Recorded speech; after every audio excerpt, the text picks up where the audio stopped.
warahmatullahi wabarakatuh. Halo warga Kota Bekasi, perkenalkan saya Mega Puspita yang akan menemani warga Kota Bekasi dalam mengulik dan menjawab keresahan-keresahan warga terkait dengan pelayanan di Kota Bekasi dan tentu saja di KBS Channel, jelas tapi kelas.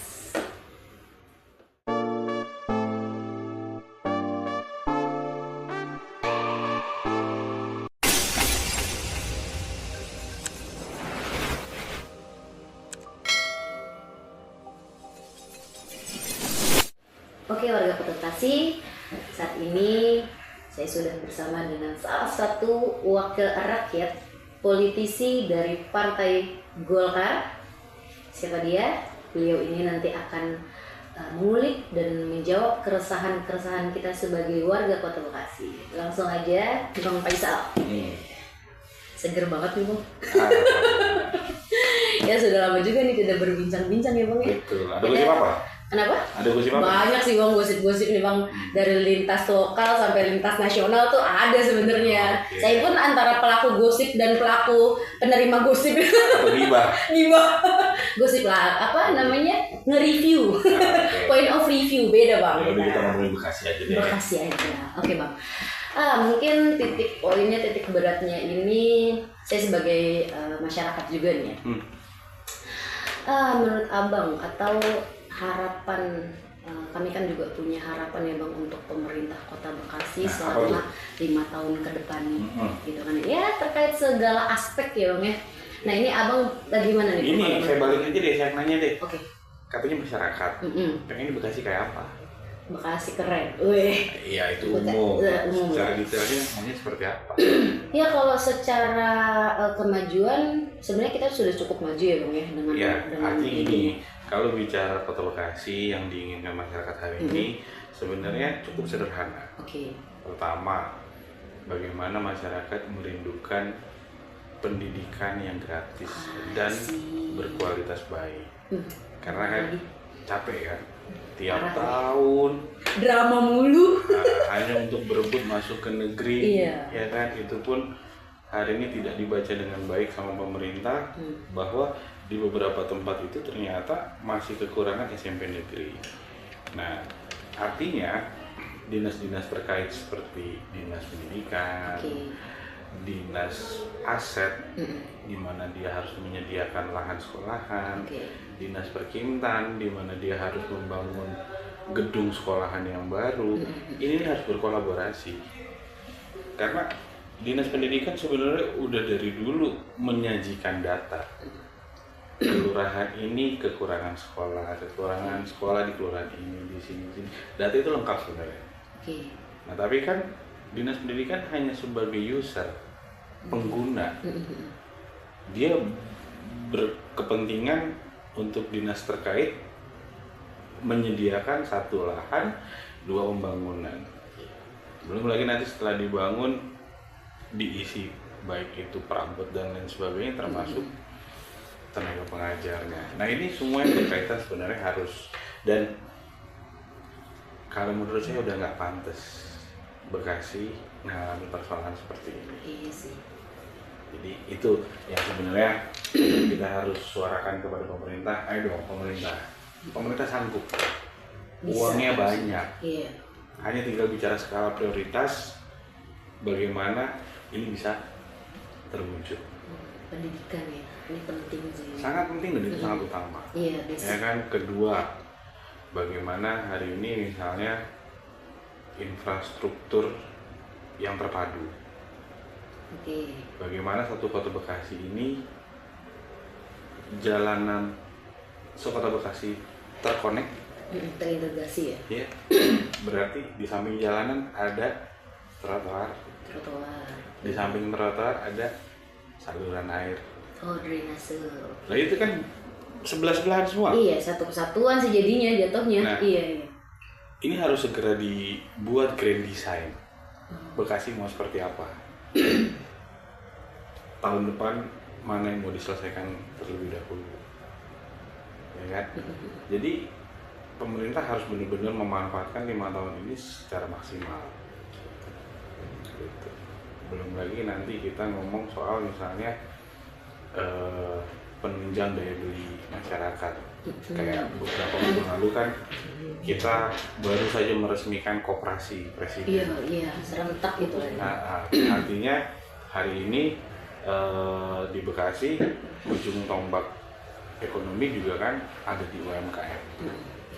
Nah, buat dong sentra-sentra UMKM per kecamatan atau mungkin per kelurahan, food court yang bisa didatengin sama masyarakat di waktu malam sambil bersantai, ekonomi bergerak, semua tertata dengan rapi, daya jual, daya belinya naik, ya kan? Dan itu saya yakin pemerintah pasti bisa. Siap. Tapi Bang boleh ke belakang dikit tadi berkaitan dengan pendidikan ya. Kira-kira apa sih Bang kendalanya Bang untuk itu tadi kan dari kendalanya itu tadi dinas terkait ini tidak bergabung menjadi satu. Contoh, pada saat kepala dinas pendidikan menyajikan data terkait kebutuhan sekolah di beberapa tempat, ya kan, yang harusnya diterima dengan baik oleh bagian aset. Bagian aset akan berbicara, iya benar, kami memang yang akan menyediakan sarana tanahnya, tapi kan yang kami prioritaskan tidak hanya sekolah. Kami juga mencarikan tanah buat misalnya balai RW, kami juga mencarikan tanah misalnya buat yang lain-lain. Nah, itu jadi alasan tersendiri yang sebenarnya nggak boleh terjadi. Iya sih. Setelah tanahnya anggap sudah ada. Oke. Perkim kan juga pada saat tanya, ya udah Perkim bangun dong nih, tanahnya udah ada.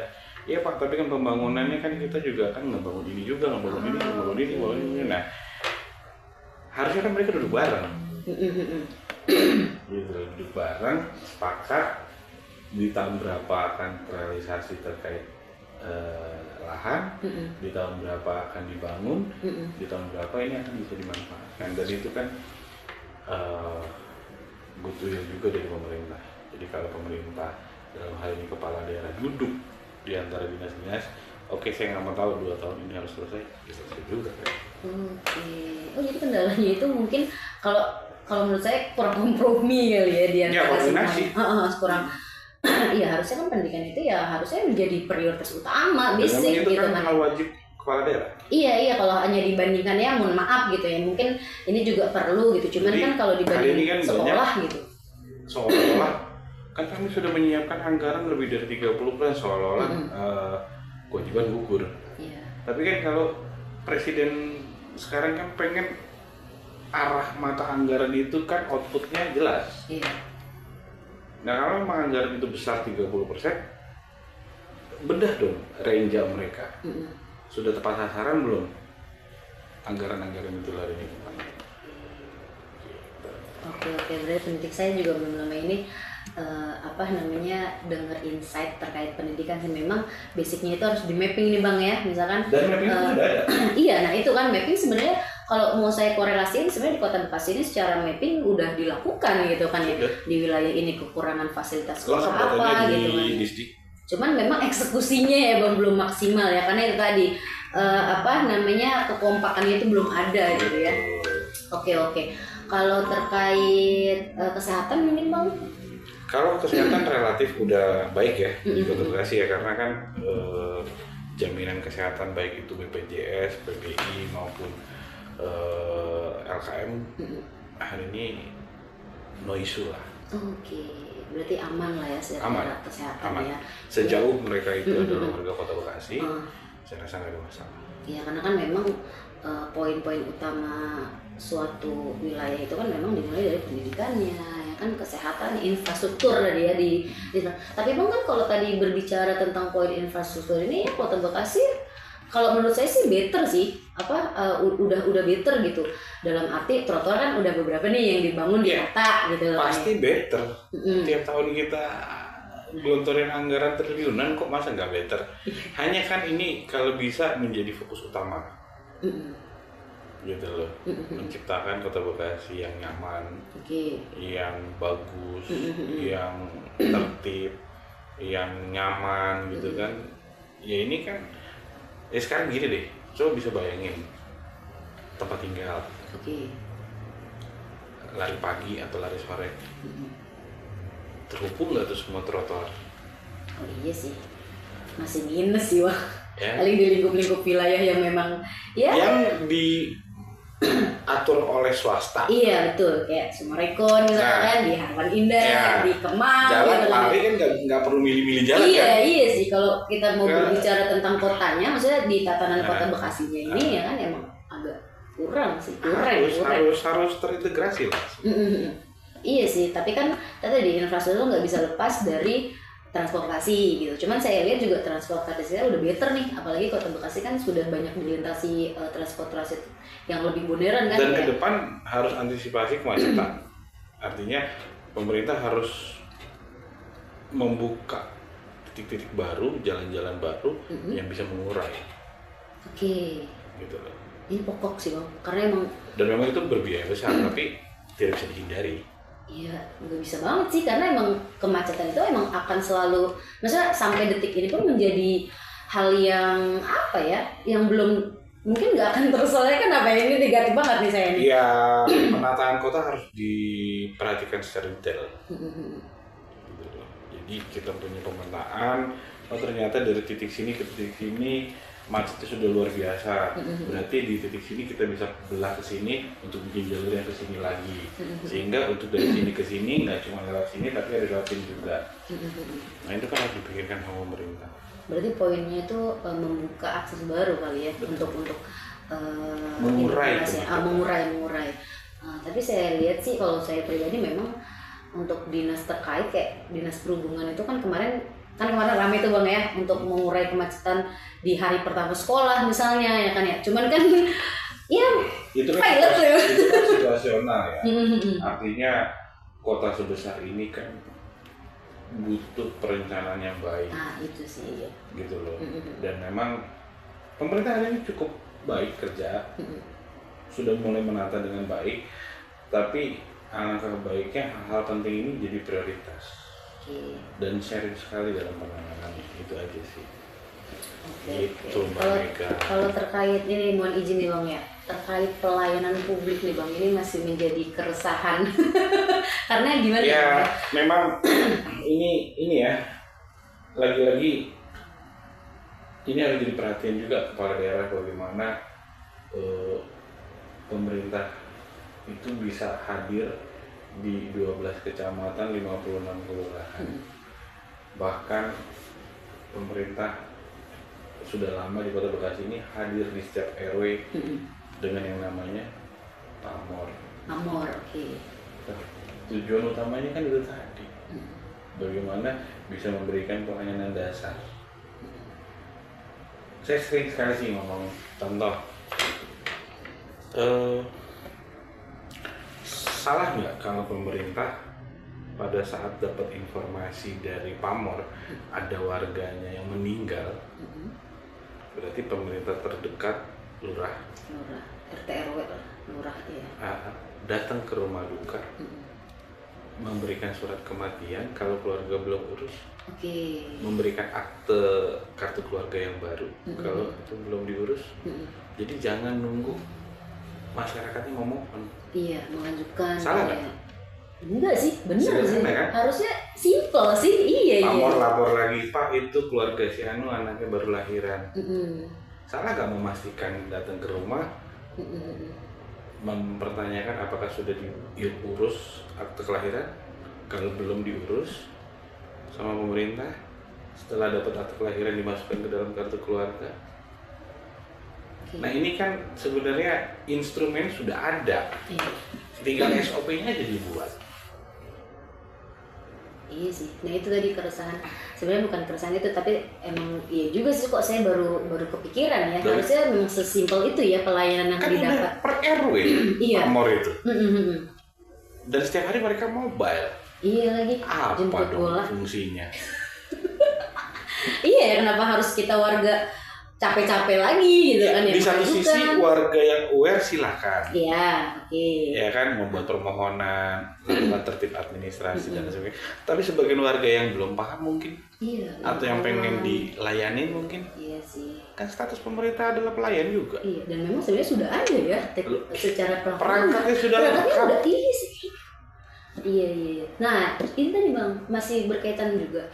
Ini yang menjadi keresahan mungkin ini Bang, masih dihantui atau dibayang-bayangi pungli berkedok say thank you. Ya, kalau gitu silakan dilelang saja. Siapa yang sanggup mengatasi itu bisa jadi kepala dinas Capil. Oke. Kalau nggak sanggup ya jangan jadi. Sederhana nggak? Iya sih. Ya udah.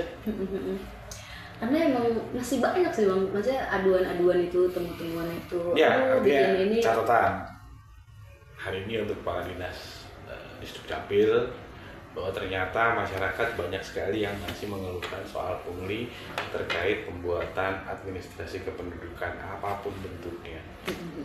Tapi ya bukan di konteks itu aja sih Bang, maksudnya kayak di perizinan-perizinan yang lain gitu kan, di validasi yang lain gitu kan ya, kayak kemarin lah yang sempat rame terkait dengan sertifikat rumah. Ini kan juga nggak lepas dari lingkup birokrasi dong ya kan ya. Ini ya itulah menjadi keresahan, sebenarnya bayang-bayang selama dinas terkait yang bisa menyelesaikan persoalan itu ada di Kota Bekasi. Harusnya selesai. Iya sih. Soalnya di Bekasi nggak ada BPN.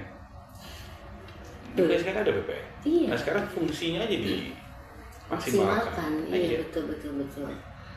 Iya kayak ya ada juga aduan mau minta tanda tangan pejabat A, pejabat B, ini susah gitu kan. Kecuali ya ada pelicin sedikit gitu kan. Aduh. Ya itulah kali ini juga menjadi gitu. tantangan pemerintah ya. Kami juga setiap dapat aduan dari masyarakat secara langsung kami komunikasikan dengan dinas yang dituju. Itu tapi kan nggak banyak juga mungkin masyarakat yang ngadu langsung. Iya. Nah ini dibutuhkan kesadaran pemerintah lah untuk bisa menyelesaikan persoalan ini. Iya sih, karena yang sebenarnya kalau masalah ini masih terhitung basic ya Bang semuanya ya, bukan hal yang dan harusnya besar gitu. Udah nggak pantas terjadi di Kota Bekasi. Iya sih kalau sebenarnya kita sudah maju ya secara digitalisasi kan. Beberapa juga ada yang mengklaim bahwa saya sudah mengimplementasikan digitalisasi ya kan, sudah menawarkan pelayanan yang bisa didapetin hanya dengan ujung jari ibarat gitu. Cuman kan realitanya itu kan ternyata masih ditemukan gitu loh, banyak kejanggalan, kekeliruan, penyelewengan bahkan gitu kan ya. Dan fenomena hari ini kan semua kepala dinas datang ke gedung DPRD hanya karena dipanggil. Hanya karena ada aduan dan kita mau konfirmasi klarifikasi. Kenapa enggak mereka sih yang datang ke kami untuk berdiskusi bagaimana menyelesaikan persoalan? Itu berarti belum? Ya, emang pernah ada dinas khusus datang untuk audiensi ke kami untuk membahas persoalan. Bang, ini gimana ya Bang gitu kan? Ayo coba yuk diskusi lah Bang gimana gitu. Nggak mesti minta solusi, kita diskusi untuk nyari bareng gitu ya. Oh kan, itu belum ada gitu ya? Sebagai mitra terkait nih, kami pengen memberikan lebih nih untuk masyarakat. Persoalan ini kira-kira gimana nih? Pernah nggak itu ada? Harus dipanggil dulu, harus ada masalah dulu, harus ada kasus dulu, baru. Oke, berarti harapannya ke depan itu ya dinas terkait lebih ini ya. Lebih melihat DPRD itu memang sebenarnya mitra dan kepanjangan tanganan dari masyarakat. Iya, dan legislatif ini kan perwakilan masyarakat gitu ya, yang memang mungkin bisa lebih dekat atau bisa lebih menyelesaikan persoalan yang masyarakat rasakan. Iya, karena kan bersinggungan langsung, sedangkan kalau birokrasi ini kan teknisnya ya Bang ya. Atau pernah nggak dengar kepala dinas turun ke wilayah? Tadi mentok di pamor itu Bang. Nah, ini juga kan belum pernah terjadi. Iya. Kenapa? Apa karena kepala dinas? Miris juga sih. Iya. Wali kotanya turun, tapi kepala dinasnya ngekip. Iya, kepala dinas itu khusus main ke kecamatan, kelurahan, diskusi langsung dengan lurah dan RW itu terkait program yang akan dia bawa. Saya rasa juga jarang ya. Tapi itu harus dilakukan ya menurut kamu? Ya, wajib lah. Iya. Ini sih karena gimana mau ketemu masalah dan solusi untuk masyarakat gitu kan ya. Masa harus diaduin dulu gitu kan, baru responsif. Catatan penting buat pemerintah. Pemerintah, tapi masyarakatnya juga tetap harus aware ya. Itu tadi Bang, mungkin balik ke pungli tadi kan, kita bukan berbicara tentang pemberi layanan tadi, tapi kita juga, saya pribadi juga ingin mengkoreksi atau membangun awareness ke masyarakat itu sendiri, bahwasanya ya pelayanan yang memang sudah hak kita. Gini, kita balik aja. Oke. Belum pernah terjadi yang namanya BIMTEK RW sekota Bekasi. BIMTEK, oke. Saya mau tanya, RW itu legal atau ilegal? Legal dong. Legal. Dilantik secara resmi. Iya. Oleh pemerintah terkait. Habis dilantik, kantor nggak dikasih, pengetahuan tidak dikasih. Iya sih. Langsung. Katanya legal. Iya. Ber-SK. Harusnya, oke, Bapak saya latih sebagai RW, kantornya di sini. Bulan depan saya akan BIMTEK RW, saya akan kumpulin semua dinas yang ada di Kota Bekasi. Biar Bapak tahu fungsi dinsos buat masyarakat Bapak apa. Iya. Fungsi dinkes buat masyarakat Bapak apa. Fungsi disdi buat masyarakat Bapak apa. Fungsi capil buat masyarakat Bapak apa. RW BIMTEK. Iya apa iya? Iya dong. Iya sih. Aduh. Baru itu aware masyarakat bisa menular. Iya sih kalau. Kenapa? RW-nya semua paham. Iya. Ketemu masyarakat, Pak, ini nih, udah tenang. Dinas itu persoalannya, beres. Nanti saya hubungin. Siap. Oh, RW ini juga bisa jadi garda juga ya. Loh, untuk. Kan pemerintahan paling bawah. Iya sih. Bahkan RT juga gitu ya, RT. Iya, kalau RW. RT untuk di BIMTEK jumlahnya 7.000. Iya sih, kebanyakan. Kalau RW, cukup 1.000. RW. Ya kan, dan RW kan tinggal diwajibkan rapat koordinasi rutin sama RT-nya. Tingkat RT. Selesai. Iya deh. Iya, gimana warga mau aware ya kalau dia aja mungkin masih apa awam. fungsi Basnas? Karena masih fungsinya kan besar. Yang menikmati segelintir orang yang tahu fungsinya. Iya lagi. Aduh, bener lagi. Jadi ini satu diskusi selesai semua nih persoalan. Harusnya sih. Kalau bisa dipetik sih, kalau bisa dipetik. Soalnya emang iya sih. Kok sih baru kepikiran dong ya? Wah, apa perlu saya jadi pejabat juga? Buat ngebantu abang maksudnya, buat ngebantu abang. Jadi RW. Siap. Beresin itu satu RW segala bentuk kebutuhannya. Iya, minimal kan. Iya, lingkup RW ini kan emang udah clear gitu ya. Dia ya udah. Gak perlu kita offside, nggak perlu terlalu dengan persoalan yang sama, hanya miniatur Kota Bekasi aja gitu. Iya. Harusnya memang dimaksimalkan banget ya. Makanya di BIMTEK perlu nggak? Perlu banget sih. Nah, ya iya, balik lagi ke masyarakat gitu kan. Tapem belum pernah menganggarkan untuk kegiatan BIMTEK RW. Oke. Padahal tuh urgent sih, malah bukan ini ya. Urgent agar itu tadi ya, mindset pelayanan sampai ke bawah. Iya. Korelasi semua lagi ya kan ya. Pendidikannya dapat, kesehatannya dapat, ya kan, administrasi dapat. Aduh, luar biasa sih ini. Benar-benar insight yang luar biasa nih, Bang. Ya mungkin closing statement Bang untuk itu tadi menyimpulkan pada akhirnya harapan Abang sendiri untuk pemerintah, untuk mewakilkan masyarakat seperti apa? Ya, tentu saya berharap dalam 5 tahun kepemimpinan pemerintah hari ini bisa memanfaatkan waktu secara maksimal, secara optimal, mengingat seluruh perangkat sudah lengkap, anggaran ada, tinggal bagaimana membuat SOP secara baik, memberikan goodwill yang memang benar-benar dirasakan oleh masyarakat, dan tentunya dalam 5 tahun ini semua persoalan berangsur selesai. Itu dia warga Kota Bekasi. Terima kasih Bang Faisal. Sehat selalu. Nanti bisa next kita diskusi lagi ya Bang ya. Siap. Saya biar tambah insight baru. Oke. Sehat-sehat Bang. Makasih. Ya, sukses. Oke, warga Kota Bekasi, itu dia tadi perbincangan kita dengan Bang Faisal selaku wakil rakyat di DPRD Kota Bekasi. Beliau juga merupakan wakil ketua DPRD Kota Bekasi, dan jelas sekali ya. Semoga banyak intisari, dapat pelajaran juga yang bisa kita ambil, bisa kita petik dan bisa kita terapkan untuk warga Kota Bekasi semua. Mega Puspita undur diri. Wassalamualaikum warahmatullahi wabarakatuh. Terima kasih.